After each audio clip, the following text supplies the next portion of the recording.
maraim-baovao fiombonam-bavaka anomboana ny tontolo andro miaraka amin'ny tompo isan'andro amin'ny ora sasany maraina ao amin'ny FJKM misotro fitiavana.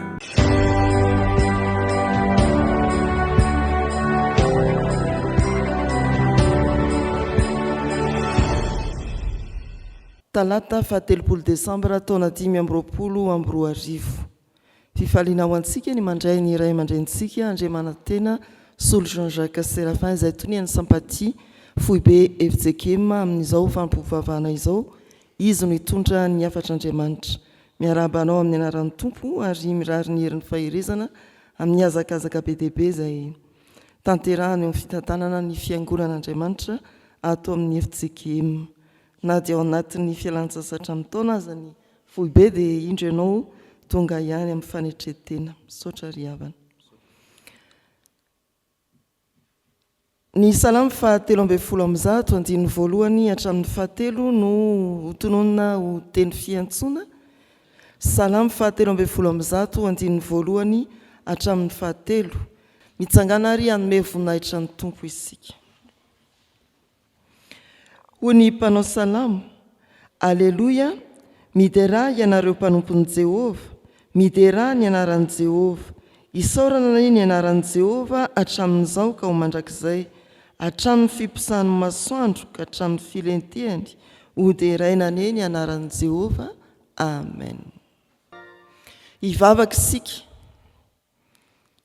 Isaorana ianao Andriamanitra ny mbola hahafahanay manana tombonandro ahavelomana ary iainanay eo ambany famindramponao. Nomenao vava hideranao izahay, nomenao sofina andre ny sitraponao, ary nomenao fo mba handray ny teninao fiainanay. Faly izahay mankasitraka anao ny amin'izany, ary indreto miombona manonona ny anaranao masina, miantso anao mba hanatrika ny fiangonana mivory amin'ny anaranao. Tovy aminay ny teninao ka ho ao avoana ianao, aniraka ny fanainao masina, hitarika anay amin'ny fibebahana marina, hampatoky anay amin'ny famelan-keloka, atolotra ao amin'ny alalan'i Jesosy, ary indrindra ampiorina indray ny finoanay sy ny fanantenana ianao Andriamanitra amin'ny alalan'ny teninao izay hovakiana sy hanafarana anay. Dia misaotra ny amin'ny mpanomponao izay irahanao, hitondra ny afatrao amin'ny fiangonana, hampahery azy ianao hanambarany madio ny sitraponao. Amin'ny anaran'i Jesosy Kristy. Amen. Avy hatrany dia androso amin'ny famakiana ny anjara mofinainantsika isika araka ny Petera 2:7-12 hatramin'ny 9:10. Petera 2:7-12 hatramin'ny 9:10. Vakiana amin'ny anaran'ny tompo izany. Ko raha ho levona toy izany izao zavatra rehetra izao, dia olona tokony hanao ahoana moa ianareo amin'ny fitondratena masina sy ny toe-panahy araka an'Andriamanitra, sady manantena no mampahafaingana ny havian'ny andron'Andriamanitra izay hahamainy sy hahalevona ny lanitra ary handoro sy hampiempo ny tena ny zavatra rehetra. Kanefa isika, araka ny teny fikasany, dia manantena lanitra vaovao sy tany vaovao izay toeran'ny fahamarinana.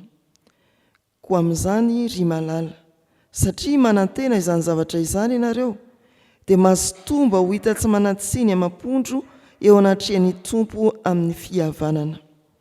Ary ny faharipon'ny tompontsika dia ekeo ho famonjena, tahaka ny voasoratry Paoly, rahalahy malalantsika taminareo koa araka ny fahendrena nomena azy. Tahaka ny ataony ao amin'ny epistiliny rehetra koa, fa milaza izany zavatra izany ao aminy izy.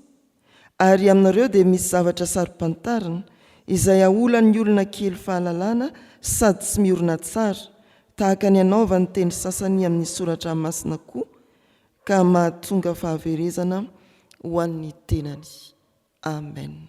Ray masinao, manamasinana amin'ny fahamarinana, ny teninao no fahamarinana. Amen. Petraka isika ry havana malala, hivavaka isika.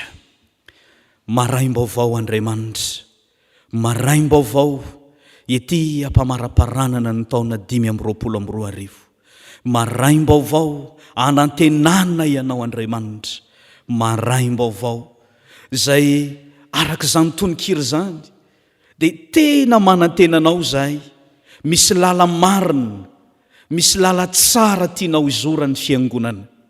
Maraim-baovao azahoanay mianoka ny teninao ho fanilo ny tongotray sy ho fanazavana ny lalanay ny tontolo andronay. Tompo, mandiny tena fatratra zay etỳ am-pamaranana izao taona izao, mba ho isan'izay tafaraka aminao, mba ho isan'izay eo akaikinao, mitenena fanahy masina fa miaino anao reto mpanomponao zay tonga manoloana, amin'ny anaran'i Jesosy, amen. Ho aminao ny fiadanana ry havana malala, niazakazaka indray mifovo maraina, dia amin'ny valo sasany eo zao fa misy fotoana indray rehefa avy eo, fa dia misaotra an'Andriamanitra ry havana malala fa omeny fotoana tahaka izao tsika mba hanokafana tontolo andro, hanokafana tontolo andro, dia mba hitodio ny namana akaikinao dia tsikio kely izy eo aminao ny fiadanana. Tahiny Jesosy indrindra pastera iantovoka. Ny ten'Andriamanitra ry havana dia efa voalahatra teo voasoratra novakiana ho antsika dia ny mofinaina. Ny Petera faharoa toko fahatelo ny andininy fa 1:20 ka hatramin'ny 7:20 io ny nalahatra Jesosy ho an'ny fiangonana, dia ny fiangonan'i Jesosy Kristy eto Madagasikara. Afatra roa ihany ry havana no ampitondray ny tompo atsika. Ny afatra voalohany dia izao: ny kristianina dia manantena ny antsoina hoe fiavian'ny tompo. Maninona hoe tsika? Manantena ny fiavian'ny tompo isika.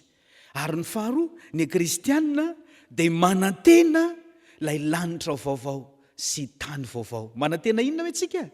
Lanitra vaovao sy tany vaovao.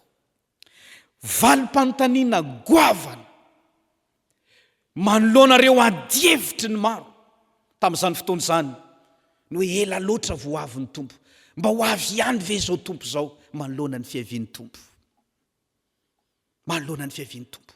Misy aza dia efa miala amin'ny finoana mihitsy hoe zay tsy vavaka ntsony, fa ohatra ny resaka fandaniana fotoana fotsiny zany fivavahana zany, ela loatra zany, toa hoe ho avy maty ihany zay maty rehetra. Ry havako malala, valiny zany fanontaniana mampihemitr'olona zany ry havana amin'ny andro tamin'izany fotoana, ary mbola azo valiana sy amaliana ny fanontaniana amin'ity andro ankehitriny ity izay iainantsika amin'izao anio zao koa aza. Izany fanontaniana manoloana ny mampihemitra ny olona amin'ny fivavahana, avalin'ny Petera zany ankehitriny. Ery amin'ny andininy fahavalo aza, satria miresaka ny amin'ireo mpaniratsira ny amin'ny fivavahana moa Petera, manomboka eo amin'ny andininy fahatelo izy, faniratsirana ataon'ny olona makasika ny fiavian'ny tompo. Ary dia miteny izy eo amin'ny andininy fahavalo hoe nefa ry malala zao zavatra iray aloha zao no aoka tsy ho adononareo, fa ny ndray andro amin'ny tompo toy ny arivo taona, ary ny arivo taona toy ny ndray andro. Fa ny tompo tsy mahela ny teny fikasany, fa araka ny ataon'ny sasany fa elany, fa maharo-po aminareo izy ka tsy tiany sy ho very mba ho tonga amin'ny fibebahana izy rehetra. Tsy maintsy ho avy zany, ary ny mahatonga atsika hivavaka, mahatonga atsika haritra amin'ny finoana, mahatonga atsika hitoetra amin'ny fivavahana tahaka izay ataontsika sao so misokatra ny maraim-baovao eto sotro fitiavana. Ho avy ny tompo ry havana, ny tompo tsy mahela ny teny fikasany, fa maharo-po amintsika izy, mbola tianao ho amin'ny fibebahana izy. Ny arivo taona amintsika olombelona, firy taona amin'ny tompony? Ndray andro. Ka raha 2 arivo taona zay ny lazana fa ho avy ny tompo, mbola voafiry andro zany zay. Ny ianao no ela be, ianao no toy ny aloka, ianao no toy ny zavona miserana, ianao no toy ny ahitra ka mitsiry vetivety dia alazo, sy toy ny voninkazo tao mamirapiratra sy mahafinaritra ery mamelana, fa mbola hintsana. Ny tompo tsy mahela ny teny fikasany, ho avy izy, ho avy izy. Ary amin'ny endriny maro samy hafa ny fiavian'ny tompo higadona eo amin'ny fiainanao. Saingy tiany ho tonga amin'ny fibebahana ianao. Mazava ny fanantenantsika ry havana eo amin'ny andininy 12, manantena no mampahafaingana ny havian'ny andron'Andriamanitra zay hamay sy halevona ny lanitra ary andoro sy ampihempo ny tena ny zavatra rehetra. Ho avy zany fiaviany zany, fa raha ho avy zany ry havana, fanontaniana apetraka petera amintsika na ny soratra masina mba olona tahaka ny ahoana ianao amin'ny fitondran-tena, tahaka ny ahoana ianao amin'ny fitondran-tena, tahaka ny ahoana ny toe-po-toe-panahinao, tahaka ny ahoana ny toetranao, tahaka ny ahoana ny finoanao, tahaka ny ahoana ny faharetanao, tahaka ilay dimy adala sa ilay dimy endry. Mba teo ihany ny andro ilay dimy adala fa naninona izy lany ilay solika, ary rehefa lany ilay solika tsy nanana tsony, tsy mba nanana tahiry akory. Ry efitsike misotro fitiavana, ry kristianina malala, miandro ny tompontsika ary io ilay fanantenana ho avy izy, ho avy izy. Ary ny fiaviany tsy fiavi-pahaterahana tahaka izay nankalazaintsika tamin'ny krismasy, fa ilay fiaviana hitsaranao ka tsy andefitra noho ny fahotanao intsony, fa andeha ary raha mbola mandrehanao ankehitriny hanamboatra ny fitondran-tenanao, hanomana ny solika fitaizanao, hanana toe-po toe-panahy araka an'Andriamanitra, fiangonana tsy misy petipetin'izao tontolo izao, voaomana tahaka ny ampankarina. Ary hiakatra ho aiza isika? Inona ilay afatra faharoa? Manantena ilay lanitra vaovao sy tany vaovao. Tsy maintsy sy ry havana malala, ary zany ny fanantenantsika amin'ny 7:17. Kanefa isika araka ny teny fikasana, ny atao hoe teny fikasana, promesy zany ry havana malala. Misy fampanantenana tsara indrindra. Ary rehefa ny teny fikasana no ambara ry havana ao amin'ny soratra masina, hatrany amin'ny tantara ny testameta taloha, tsy maintsy tanteraka izany. Teny fikasana ny hatongavan'i Jesosy Kristy ho teraka, hatongavan'ny Mesia, tanteraka izany. Vao tamin'ny lahady tsika nampiasa n'ilay perikopa, na Iana izany, na Simeona zany, samy niandro ny teny fikasana, ary dia samy niteny rehefa nahita an'i Jesosy tonga teo amin'ny tempolo hoe hitako, hita ny masoko ny famonjenao, alefaso amin'ny fiadanana amin'izay ny mpanomponao. Hita. Ary ny olona mahita n'izany fahatongavan'i Jesosy zany, raha ilay perikopany Ana sy Simeona, dia olona mpivavaka tsara izy ireo. Naharitra ny vavaka tamin'ny tena tsy nitsahatra tao amin'ny tempoly, ny andry ny tompo, naharitra ny vavaka.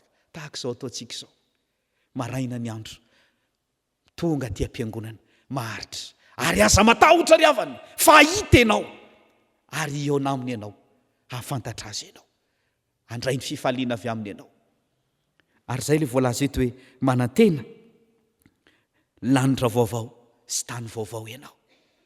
Ahiratra Andriamanitra ahitan'izany ny masom-panahinao ry havana, raha mino ianao ka mankatoa azy.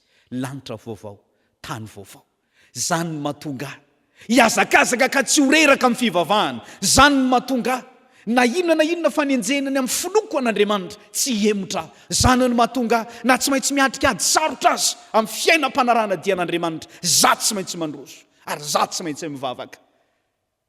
Ary na dia tsy maintsy ho tonga amiko aza ny fahafatesana ndray andro, zaty tsy maintsy manompo azy, satria ny fahafatesana azy no azoko tombony.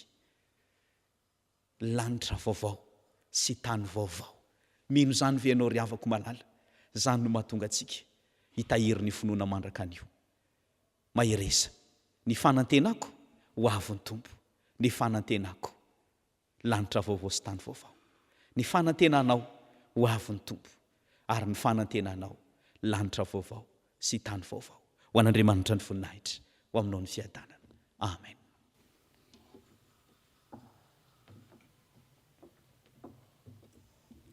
Hivavaka isika. Voavary eo anatin'ny soratra masina no mba ny afatra ao Andriamanitra nampitondrainao ny mpanomponao, ny fanontaniana mampisalasala mandraraka ny finoanay no hoe aiza ny teny fikasana ny amin'ny fiavianao. Voavary ny fanahiana mila andevona ny fanantenan'ny fiangonana, ary indrindra izao tontolo izao, ho avy ihany ve ianao ry tompo? Eny nambaranao taminay fa tsy voafaritra ny fotoana, fa ny toko anay dia ny fahatanterahany teny fikasana ny amin'ny fiavianao. Tsy mitovy ny fanisan'andronay sy ny fanisan-taonanay, ary ny fanisan'andronao Andriamanitra sy ny fanasana taona, fa dia ampahareto amin'ny alalan'ny fanahy masina izahay mba hiandry ny fahatanterahany teny fikasanao.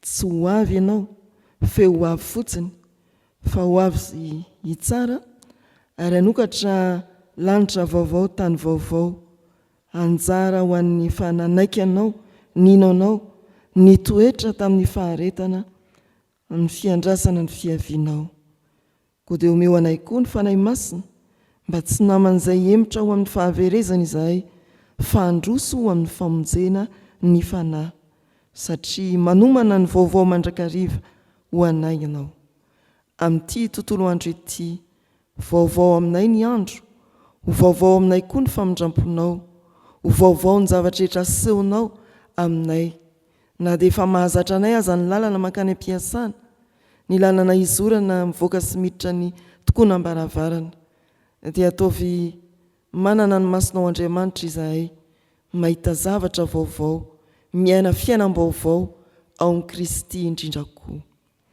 Tompo dia omeo anay ny fanahy masina anisanay ny andronay azonay fohendry aty ampamaranana ny taona mba hanana fahasahinanao tombanezaka ny amin'ny fiainanay manokana izahay ny amin'ny fiainan'ny ankonanay ny amin'ny fiainan'ny fianakaviana sy ny firenena eny izao tontolo izao ary isaotra anao satria ny famindramponao dia maharitra miandry ny olona hibebaka mivavaka ary izahay ho an'ny tenanay sy izao tontolo izao ianao Tompo no mbola mindra fo ary anome anay fotoana hitodiana aminao bebe kokoa amin'ny fibebahana marina tehirizo ao aminao izahay misaotra anao mbola toko anay manoloana ny zavatsarotra mahazo anay mety tsy fahasalamana miantraika amin'ny vatanay na amin'ny ankonanay na amin'ny mpiarabelona aminay tendreo Tompo ny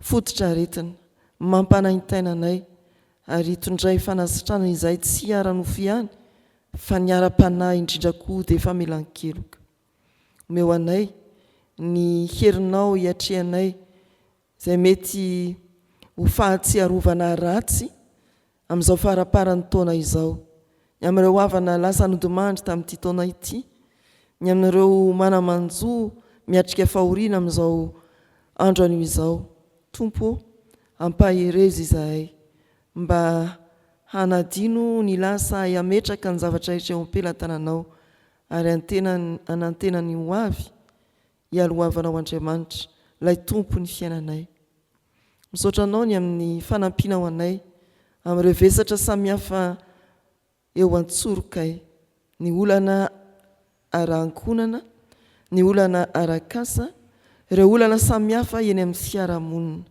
Tompo amin'izany dia marino fa Andriamanitra ny fiadanana ianao ary efa nametraka ny fiadananao tamin'ny alalan'i Jesosy Kristy tsinjovo ny firenenay arovo ny fandriampahalemana amin'izao vanim-potoana manodidina ny fety izao ary jereo indrindra ireo mpiantoka an'izany fandriampahalemana izany mba ho tsaroany Tompo fa miaro-tory foana ny mpiambina na tsy ianao Jehovah no miambina ny tanàna hevero ny asa fivelomanay ary engane ovanginao amin'ny fitahinao izay rehetra milofo sy miezaka mafy amin'ny asa amandrara andavanandro dia anao Tompo no mbola ampijoro anay ho vavolombelona koa eny amin'ny fiarahamonina rehetreny mba ho fahazavana sy fanasina araka nanendrenao anao anay izahay tsirairay vangio ny fiangonana ary ampaherezo ireo tompona andraikitra rehetra mitantana ny fiangonanao na mpitondra fivavahana na laika amin'izao faraparany taona mahabe ny asa fanompoana izao engane ho arovanao ny fahasalamany ny tsirairay ary ho jerenao koa ny anompony ianao amin'ny fifaliana fa tsy amin'ny fisentoana atambatray ny vavakay amin'ny vavaka nampianarin'i Jesosy manao hoe rainay izay ny an-danitra ho amasinina ane ny anaranao ho tonga ane ny fanjakanao atao ane ny sitraponao ety an-tany ho takany eny an-danitra meo anay anio ny anina sahaza ao anay ary mamela ny elokay tahaka ny namelanay izay meloka taminay aza mitondra anay amin'ny fakapanahy manafahanay miratsy anao ny fanjakana sy ny hery ary ny voninahitra mandrakizay amen raisony tsodrano izay atolotra ho anareo amin'ny anaran'ny Tompo ary dia ho tanteraka aminareo rehetra izao tsodrano izao ary Andriamanitry ny fiadanana izay nitondra ny Jesosy Kristy tompontsika mpiandro no lehibe niala tamin'ny maty mitondra ny rano ny fanekena mandrakizay izay neny ho ahatanteraka anareo amin'ny tsara rehetra ka hanao ny sitrampony izay masina no sady ankasitrahany no marinay ho azy ny voninahitra mandrakizay fa ho aminareo ny fiadanana. Amen. Petraka isika ry havana, vavamangina dia misaoran'ny tompo.